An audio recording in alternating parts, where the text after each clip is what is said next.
We got some impact weather moving in starting tonight, so enjoy the dry weather. You are seeing that blue in the sky, you are seeing the sunshine, but the wind is going to pick up, and that's what is really going to be quite impactful as we move into the final days of our work week. So starting tonight, we're going to put that impact icon on. Rain will be arriving in that dinner time hour, and then the breeze will be coming in from the south. Now that breeze is going to help to warm us up. It's going to be associated with the warm front.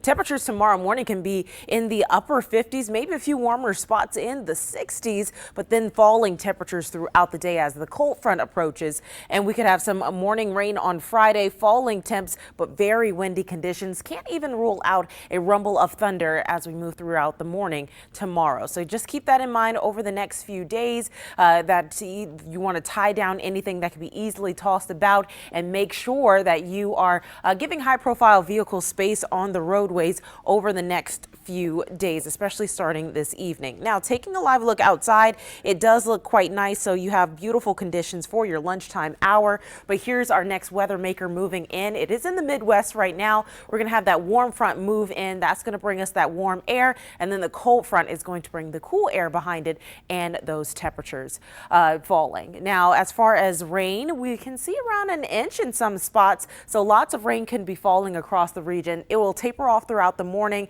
The total again will be in the half an inch to 1 inch range, and then we'll have that wind really picking up, wind gusts close to 40-50 miles per hour by later on the day Friday.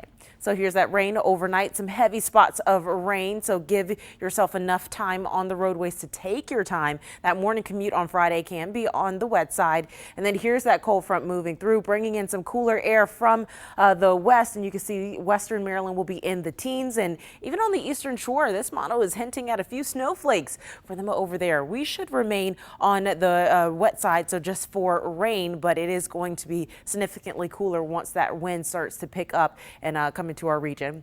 Here's overnight. We'll see those wind gusts up to 30 to 35 miles per hour, and then close to 40 miles per hour by lunchtime Friday. So again, tie down your Christmas decorations. We don't want Santa doing a premature test flight before Christmas. You just want to make sure you tie those down for sure. Here's a look at our temperatures right now, just as you're heading out and about for lunch. Maybe we're in the 40s across the region, and over the next few hours we'll warm up into the 50s, cloudy skies, and then bringing in that rain, especially as we move closer to that overnight range. Our temperatures just fluctuating up and down, but look at this.